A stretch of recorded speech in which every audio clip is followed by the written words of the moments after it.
Saudara, untuk mengetahui kondisi terkini di Kabupaten Gayo Lues, Aceh, saat ini kita telah terhubung dengan Bupati Gayo Lues, Bapak Suhadi. Selamat siang, Pak. Selamat siang. Selamat siang. Ya, Pak Bupati, sampai saat ini bagaimana kondisi di Kabupaten Gayo Lues dan bagaimana apakah bantuan sudah diterima masyarakat? Pasca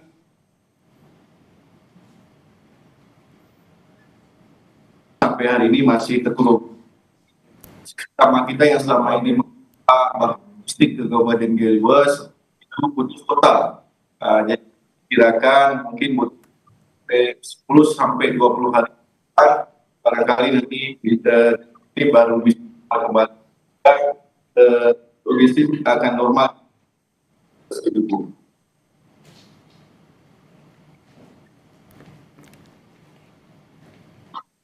Oke, Pak Bupati, maaf sekali situasi atau jaringan di sini kurang baik. Bolehkah Anda ulangi terkait dengan kondisi di Kabupaten Gayo Lues saat ini dan bagaimana penyaluran bantuan, apakah sudah diterima oleh masyarakat? Baik Bu, pasca terjadinya banjir bandang 14 hari yang lalu, kondisi Kabupaten Gayo Lues hari ini masih terkurung karena jalur utama pasokan logistik ke Kabupaten Gayo Lues ditutup. Dan baru saja kami menerima laporan dari lapangan bahwa diperkirakan butuh waktu 2 minggu sampai 20 hari ke depan mungkin jalan ini baru bisa dilalui untuk membawa logistik ke Kabupaten Gayo Lues.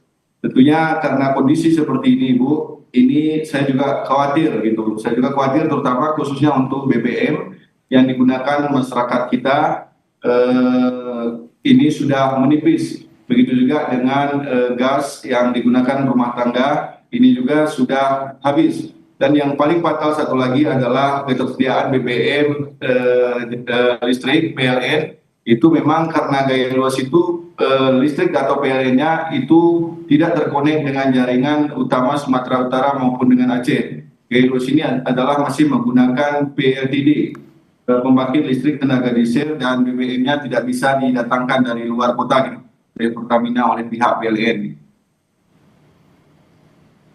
Jadi kalau misalnya listrik dan BBM ini pun juga belum tersalurkan dengan baik, Pak, bagaimana kondisi warga di sana untuk aktivitas sehari-harinya? Kondisi hari ini ada beberapa kecamatan lagi, sebagian wilayah desanya belum bisa kita jangkau. Walaupun logistik sudah pernah kita hantarkan melalui berjalan kaki gitu Bu, oleh tim dan relawan kita. Kemudian berkat adanya bantuan dari pihak BNPB itu mendrop logistik melalui jalur udara, yaitu menggunakan helikopter yang bekerjasama dengan TNI Angkatan Udara. Jadi tugas kami Satgas di Kabupaten Gayo Lues itu mengirimkan koordinat-koordinat desa-desa yang belum terjangkau sama sekali, yang masih terisolasi.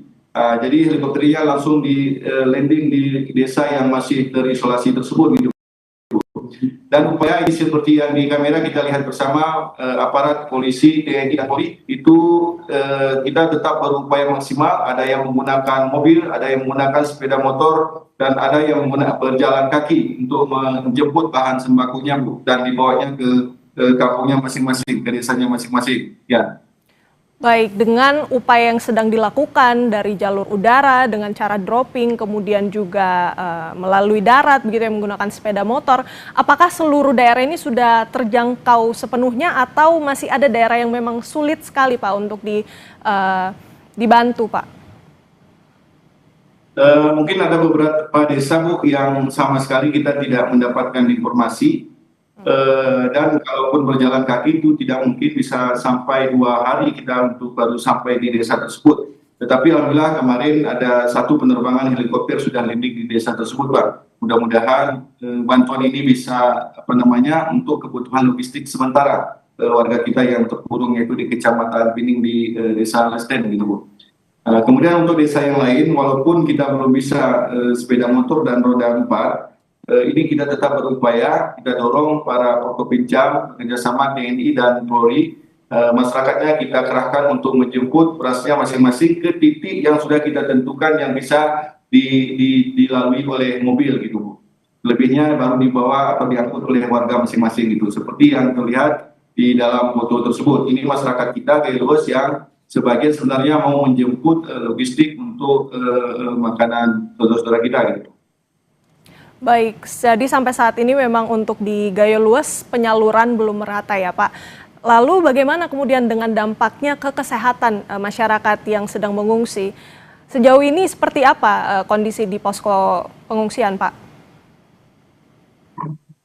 Posko pengungsian sekarang ini ada sekitar 24.000 warga kita yang masih mengungsi, yang lokasinya tersebar di seluruh Kabupaten Giluas. Kita tetap berupaya, Ibu, untuk membentuk tim kesehatan khusus untuk memantau kondisi kesehatan warga Giluas, terutama yang ada di pengungsian. Bahkan hari ini bukan hanya di pengungsian, Ibu, karena seluruh masyarakat Giluas hari ini sudah terdampak. Mereka sudah kekurangan obat dan sudah kekurangan logistik karena tidak bisa kita drop ke lokasi mereka. Untuk itu kita selalu mengawasi kesehatan masyarakat kita yang baik di pengungsi maupun di luar pengungsi gitu Bu. Dan terima kasih juga kepada pihak yang sudah membantu Kabupaten Giluas urusan kesehatan. Ini ada dokter spesialis dari Aceh dan petugas-petugas relawan kesehatan dari kabupaten lain gitu Bu. Baik, layanan kesehatan sedang diupayakan khususnya di posko pengungsian. Pak Bupati, ada juga yang ingin kami tanyakan terkait dengan ketersediaan air bersih di posko pengungsian sendiri sampai sekarang bagaimana Pak? Jaringan air bersih kemarin umumnya kita rusak total Ibu, tetapi setelah kita perintahkan ke perusahaan daerah PDAM kita, ini pelan-pelan kita perbaiki. Mungkin kalau untuk pengungsian ini sudah bisa kita siapkan air. Demikian untuk air ya Pak. Kemudian untuk jaringan telekomunikasi Pak di Gayo Luas sampai saat ini bagaimana? Apakah masih tersendat atau sudah lambat laun pulih untuk telekomunikasi Pak? Halo, ya Bu. Halo Pak Bupati, untuk jalur telekomunikasi Pak, apakah sudah mulai pulih atau masih tersendat Pak sampai saat ini? Kita jalur komunikasi belum Bu, masih belum terbuka. Ini kita menggunakan alat bantuan seperti Starlink dan lain-lain sehingga kita bisa berkomunikasi seperti ini Bu. Tapi kalau dari pihak Om Digi sendiri itu masih melakukan perbaikan jaringan sehingga belum dapat kita manfaatkan. Walaupun secara perlahan mungkin ini akan pulih kembali gitu Bu. Jadi sedang dilakukan upaya pembetulan itu atau perbaikan dari segi jaringan atau telekomunikasi ya Pak. Selanjutnya Pak Bupati mungkin bisa dijelaskan nih Pak untuk update pencarian korban sampai saat ini di Gayo Luas seperti apa Pak? Korban kita Bu, korban meninggal ada 5 masyarakat Gayo Luas yang meninggal pada saat kejadian bencana banjir bandang. Dan sampai hari ini juga sebenarnya pencarian kita belum mendapatkan data yang sepenuhnya seluruh wilayah Kabupaten Giluas karena seperti informasi yang saya sampaikan tadi masih ada beberapa wilayah kita yang belum terjangkau, sehingga ini kita sudah membentuk tim untuk menjemput bola ke desa-desa yang tidak terjangkau untuk memvalidasi data-data yang kita butuhkan tentunya sebagai bahan pelaporan kita gitu. Baik, Pak Bupati, kita kembali ke topik terisolir nih Pak, terisolasi. Untuk warga masyarakat yang masih terisolasi di Kabupaten Gayo Luas Pak. Sampai saat ini bisa dijelaskan atau digambarkan kepada kami untuk kondisi infrastruktur di sana seperti apa, untuk jumlah jembatan yang sedang mungkin dilakukan upaya perbaikan atau seperti apa? Ya, jadi dampak dari kerusakan yang ditimbulkan oleh banjir bandang yang dahsyat ini Bu, itu tadi pagi kami menerima data dari tim kita di lapangan, khusus jembatan saja, itu jembatan yang putus dan rusak berat itu 88 unit jembatan. Ini umumnya sudah tidak dapat kita fungsikan lagi. Sebenarnya jembatan ini adalah yang dimanfaatkan oleh masyarakat kita untuk ke sentra-sentra produksi masyarakat kita gitu Bu. Kemudian untuk jaringan irigasi yang rusak berat itu 50 unit Bu, yang tersebar di seluruh Kabupaten Giluas. Kemudian kondisi pasca kerusakan ini tentunya kami belum berpikir gitu Bu, bagaimana cara kami untuk membangun kembali aset-aset kami yang hilang ini. Tentu inilah barangkali ketidakmampuan kami untuk merehabilitasi dan merekonstruksi sarana prasarana yang rusak disebabkan oleh banjir bandang ini. Walaupun kemarin kami kunjungan ke lokasi-lokasi banjir bandang, itu ada swadaya-swadaya dari pemerintah, kemudian dari masyarakat kita untuk membangun jembatan sementara gitu Bu. Jadi untuk akses sepeda motor saja. Ini sedang dilakukan di tengah-tengah masyarakat kita, tentu di bawah pengawasan pemerintah daerah Kabupaten Geluas gitu Bu. Baik, Pak Suhadi mungkin bisa dirincikan Pak untuk perbaikan infrastruktur di sana. Tadi Bapak bilang 88 unit jembatan ini rusak, ada bangunan-bangunan lain begitu. Yang dibutuhkan berarti mungkin alat berat atau mungkin untuk proses pembangunan kembalinya bagaimana Pak? Ya, tentu mungkin sebelum pembangunan permanen Ibu, karena ini adalah urat nadi dari masyarakat Kabupaten Geluas, kami tentunya berharap kepada pemerintah pusat dan provinsi agar dapat membuat jembatan-jembatan sementara yang bisa dimanfaatkan oleh masyarakat kita. Sehingga nanti ekonomi masyarakat Kabupaten Geluas akan berangsur pulih tentunya gitu Bu. Walaupun hari ini pihak Balai Jalan ini sedang bergiat-giatnya untuk menerobos jalur dari Sumatera Utara, Aceh Tenggara menuju Kabupaten Geluas yang saya sebutkan tadi bahwa itu adalah jalur 95% bahan logistik kita melalui jalur tersebut gitu Bu.